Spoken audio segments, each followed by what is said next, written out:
నగర పరిధిలో హెల్మెట్ లేకుండా ప్రయాణించవచ్చు.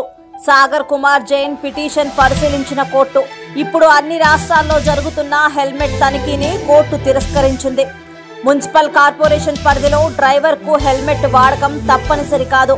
మీ రక్షణ మీ ఇష్టం.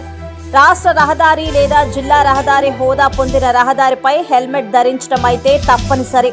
ఇక మీదట ఎవరైనా ట్రాఫిక్ లేదా ఇతర పోలీసులు మీరు హెల్మెట్ ఎందుకు ధరించలేదు అని మిమ్మల్ని అడిగితే నేను మున్సిపల్ కార్పొరేషన్, పంచాయతీ సమితి, నగర పరిధిలోనే ఉన్నానని మీరు వారికి చెప్పవచ్చును. ఈ విషయం అందరికీ తెలిస్తే సంతోషంగా ఉంటుంది. నగరం వెలుపల 15 కిలోమీటర్ల లోపు హెల్మెట్ వాడకుండా మిమ్మల్ని అడగడానికి లేదు. ఈ సందేశాన్ని సాధ్యమైనంత వరకు భాగస్వామ్యం చేయండి. తద్వారా ప్రజలందరికీ కూడా తెలియజేయండి.